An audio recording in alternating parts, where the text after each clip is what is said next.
Bueno, ni Aitorrek esan dizuen moduan ima astorkiza naiz. Hemengo, etxekoa edo bintzet hemengo unibertsitatekoa. Eta, ikuspegi ekonomiko bat edo ekonomiaren ikuspuntu erakutsiko dizuet. Zein dan gai hauek tratatzerakoan edo ikusterakoan. Itzaldi gazteleraz prestatu dut, pentsatuz, gehirak gazteleraz egiten dutela, eta orduen, tiene tres partes el tema que vamos a tratar hoy, o que voy a tratar hoy, que es la primera parte de la perspectiva económica sobre el tema del valor de los ecosistemas forestales.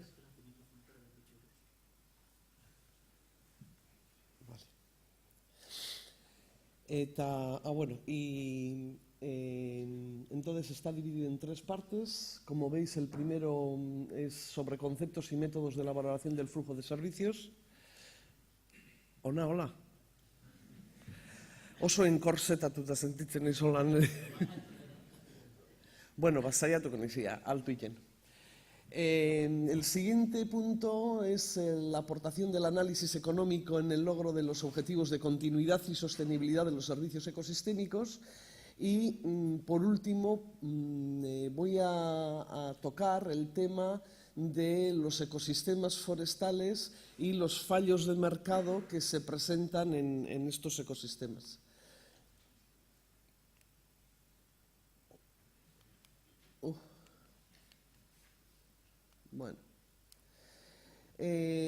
Cuando hablo del concepto de valor, claro, para el economista normalmente el valor ya implícitamente supone hablar de dinero, pero en este tipo de bienes lo que tenemos que tener o no tenemos que perder la perspectiva de que hay muchos tipos de valores que encierran, en el caso en que nos ocupan los bosques, ¿no?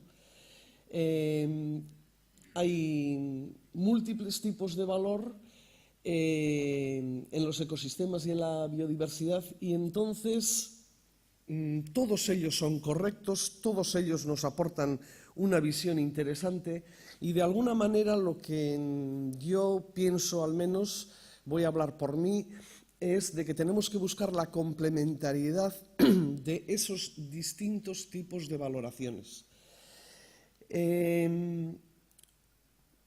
A la hora de hablar de valores, he hecho, siguiendo lo que hacen otros autores, tampoco es que me inventé nada, tres agrupaciones generales. El primero sería el que recoge el valor ecológico, y este valor ecológico recogería el valor que tienen los servicios de soporte y hábitat fundamentalmente. La magnitud, como se dice aquí, de estos valores ecológicos normalmente se suele expresar también en términos biofísicos, porque estamos hablando de valores ecológicos, y normalmente se utilizan escalas e indicadores de diversidad, de riqueza de ese ecosistema, de la rareza de las especies que tienen, la productividad, tanto en las distintas facetas que podamos medir, que son muchas, porque un bosque no solamente nos proporciona madera, que es uno de los inputs más importantes, o al menos de lo que vive el sector, pero no nos podemos olvidar también de la productividad de otro tipo de servicios que nos proporciona el bosque, desde fijación de suelos, la regulación de la climatología, hay muchísimos, ¿no?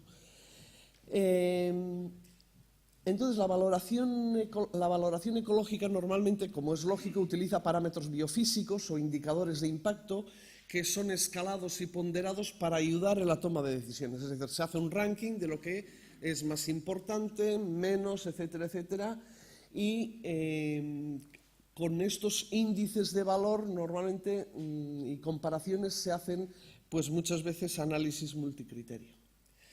Bueno, aquí abajo, como habréis visto, ya creo que os quedará claro que el término valor, entonces, en este contexto, se entiende en un sentido amplio como importancia de este ecosistema, importancia o valor o la utilidad que le da al ser humano, etcétera, etcétera. Y el término valoración también pues sería lo mismo, el acto de estimar, tasar o medir el valor o la importancia de ese recurso.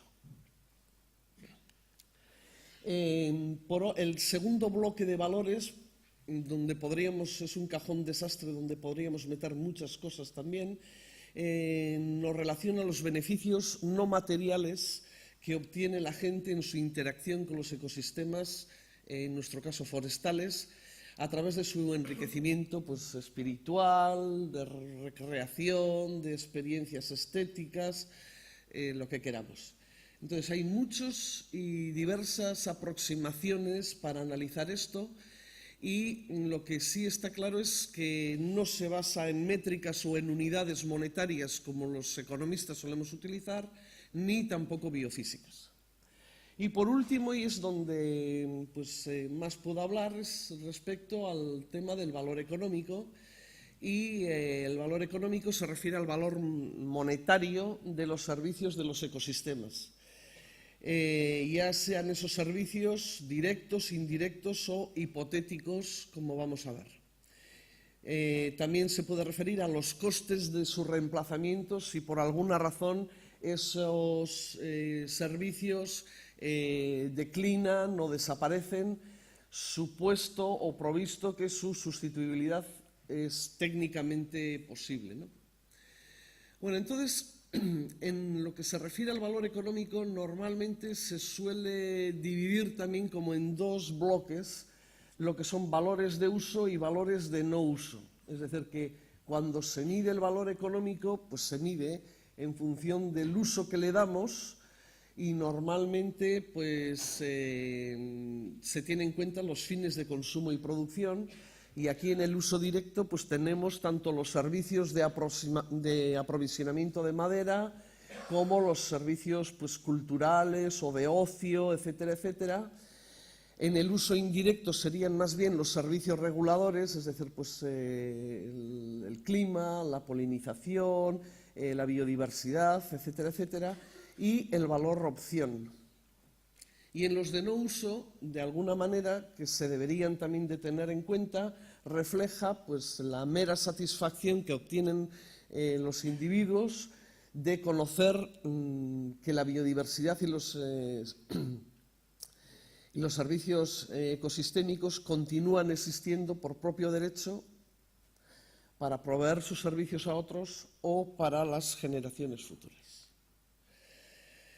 En este esquema que tenemos aquí, siguiendo con lo que os he estado hablando, allá arriba tenemos el título que nos explica de qué va este cuadro. Está en inglés y entonces quizás algunos, aparte de que tiene una letra un poco pequeña porque está sacada de una publicación, igual no se aprecie muy bien, pero bueno, se refiere a los servicios de los ecosistemas, los tipos de valor que hay y los métodos de valoración. Entonces tenemos como tres bloques.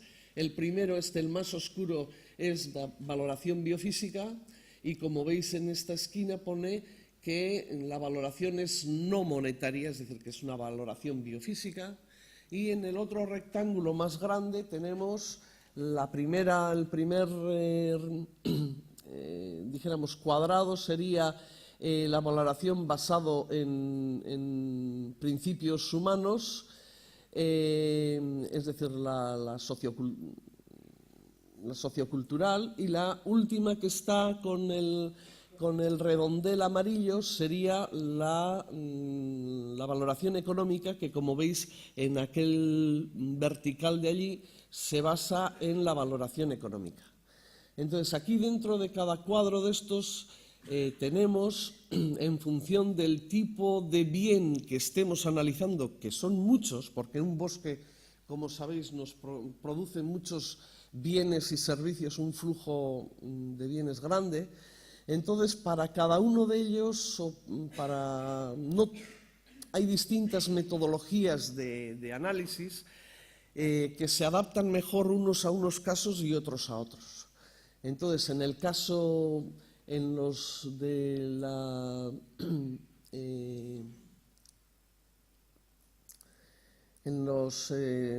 valoración ecológica y esto, no voy a entrar en todos ellos, un poco voy a mencionar los económicos, puesto que son de mi... bueno, no voy a mencionar porque me dicen que me quedan 5 minutos, entonces tengo que meter prisa. Bueno, pues que sepáis que hay una batería de metodologías importante para analizar las cosas y que cada esfera de conocimiento tiene su batería. Lo ideal, como decía, si van a ser complementarios, sería que hacer estudios interdisciplinares donde se mezclan variables biofísicas, variables económicas y, por supuesto, también variables sociológicas, culturales, etcétera, etcétera. Bueno, todavía no he entrado casi en el tema de lo que es el análisis económico. ¿Cómo trata la economía estos temas? Bueno, pues la economía se basa fundamentalmente en encontrar la forma más eficiente de asignar recursos que son escasos para una sociedad o para unas necesidades humanas que son notables. Entonces, el cálculo de valor económico de los costes y beneficios que se generan en cada alternativa para buscar esa asignación eficiente se hace a través del sistema de mercado competitivo en nuestro ambiente o en nuestro mundo, ¿no? El mercado de competencia perfecta, lo que pasa es que tiene su racionalidad, de donde cada agente, tanto consumidores como productores, intentan maximizar su función de bienestar, y a través de eso y participando en esos mercados se forman los precios de los bienes. Es decir, y esos precios lo que de alguna manera son unas guías, unos indicadores que hace que los recursos se asignen eficientemente. Claro, esto es muy bonito dicho así, si los mercados funcionaran como es debido. ¿Qué es lo que sucede? Que muchas veces, cuando tenemos este tipo de problemática, para empezar, no hay mercados, o si los hay, tienen distorsiones.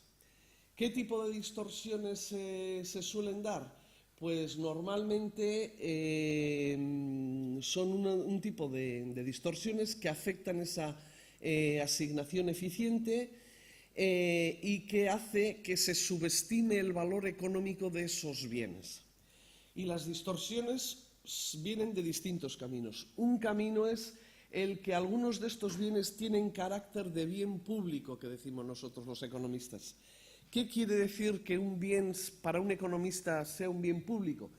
Pues que los bienes públicos tienen dos características muy importantes, que son la no rivalidad, es decir, que yo consuma, paseos por un bosque o por un monte, no es rival con que José Albiac pueda pasear por el mismo monte o cualquiera de vosotros. Y por otro lado, mientras que, por ejemplo, si hablamos de recogida de setas, es rival, porque la seta que yo recojo no recoge nadie más. Y otra característica es la no exclusión en su uso, es decir, que cuando muchas veces, pues si yo voy a pasear, a hacer senderismo tal por un monte, pues nadie me cierra el paso y puedo ir por cualquier lugar. Es decir, que esas dos características, la no rivalidad en el consumo y la no exclusión, hace que un bien tenga un carácter de bien público, y entonces lo que sucede es que el mercado con ese tipo de bienes no funciona porque los individuos tienden a engañar, tienden a ir, lo que se suele decir, a utilizar la estrategia del polizón, en el sentido de que no van a confesar el valor que de verdad le dan a pasear por el monte o por el bosque, porque si lo hacen saben que si pagaran por ir al monte, pues otros individuos podrían también ir y no pagar por ello. Bueno, creo que... Bueno, y la segunda característica es el de las externalidades, que pueden ser negativas y positivas, que tienen este tipo de bienes. Cuando utilizamos nosotros los economistas la palabra externalidad, quiere decir que son fenómenos estamos analizando cosas que causan efectos negativos o positivos en el bienestar de terceras personas sin que exista un pago por el efecto negativo que hace o sin recibir una compensación económica cuando genera efectos positivos. Y entonces, como no se tienen en cuenta, como están en una caja negra, por eso se les llama externalidades, ¿no? Entonces, bueno, la valoración monetaria que se hace normalmente trata de medir todos estos costes y beneficios ocultos. Bueno, casi... Ya. Bueno, en el caso de los ecosistemas forestales, normalmente lo que nos encontramos son con externalidades positivas, no negativas. El que sean positivas quiere decir que repercuten positivamente en el bienestar de toda la sociedad y quienes gestionan esos ecosistemas forestales no se ven recompensados de ninguna manera por esos efectos positivos que el monte o el bosque tiene para todos. Además, a menudo los sistemas forestales tienen características de bienes públicos puros. Bueno, no los sistemas forestales, sino algunos servicios que dan los sistemas forestales tienen características de bienes públicos puros. Por ejemplo, la fijación de carbono, la biodiversidad, etcétera, etcétera. Pues lo que está claro es que el uso y el consumo tiene las características no tiene las características, de rivalidad y de exclusión propias de los bienes privados. Entonces, estos dos fallos de mercado que acabamos de decir, externalidades positivas y la característica de bien público puro, hace que se subestime el valor que tienen estos servicios, como hemos dicho, la fijación de carbono, la biodiversidad, la fijación de suelo, el agua que se fija en los sistemas hídricos, etcétera, etcétera. Bueno, las vías que tenemos para internalizar estos problemas y solucionar, en el caso de que estamos tratando con bienes públicos puros, pues uno puede ser el de los impuestos. Entonces, aquí la filosofía sería que la sociedad debería de pagar por estos servicios externos a través de sus impuestos a fin de internalizar en las cuentas y así poder compensar la acción colectiva de los agentes o de los forestalistas que cuidan y gestionan los bosques. Claro, hay mucha gente que no le gusta la valoración en términos monetarios y económicos porque les parece que no sé, que es una perversión el valorar en dinero los servicios que produce el bosque, sobre todo cuando son de este tipo, que son vitales para el bienestar humano y para los hábitats, etcétera, etcétera. Pero lo que está claro es que para que alguien fije unos impuestos o fije una cantidad monetaria que hay que dar a estos agentes que cuidan los bosques, hay que estimar el valor de ese impuesto, hay que llegar a un número. Y entonces, en ese llegar a ese número, pues la economía tendrá, no vamos a decir que no, sus debilidades, pero de alguna manera es lo mejor que tenemos. Y además yo creo que, como decía, si complementamos o hacemos unos análisis pluridisciplinares, economía, ecología y sociocultural, etcétera, etcétera, y metiendo todos esos factores, pues se podría llegar a unas cifras, pues creo que aceptables. Otros incentivos económico-fiscales que se pueden dar en estos casos, pues bueno, pues se pueden dar. Bueno, para empezar vamos a decir que estos incentivos serían destinados a la implicación a largo plazo de los propietarios privados en la provisión de servicios ambientales. En esta filosofía, pues bueno, para que se den ese tipo de incentivos económico-fiscales, pues primero, los servicios tienen que estar bien definidos y se pueden tomar diversas formas de incentivos. Una familia de ellos son los acuerdos de custodia del territorio, otros son contratos territoriales, es decir, que van ligados a la firma de un contrato, y a veces, si se quiere, pueden ser compatibles o complementarios con las actividades de custodia del territorio, ¿no?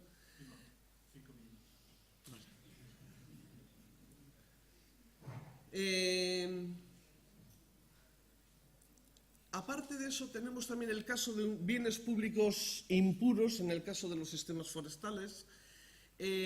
Por ejemplo, bienes públicos impuros en el sentido de que son rivales en el consumo, pero de acceso libre, es decir, no son excluibles. Aquí tendríamos el caso de recogida de setas, frutos salvajes, leña, suministro de agua, caza, senderismo. Pues aquí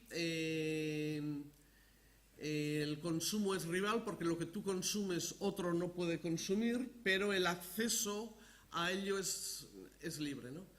Entonces, pues, ¿cómo se solucionaría este tipo de problemas? Pues en el caso de bienes públicos impuros, pues uno sería considerando que los propietarios restrinjan ese acceso a los servicios, estableciendo cotos o delimitando cuencas hidrográficas, depende de lo que se trate, delimitación de zonas de recreo, etc.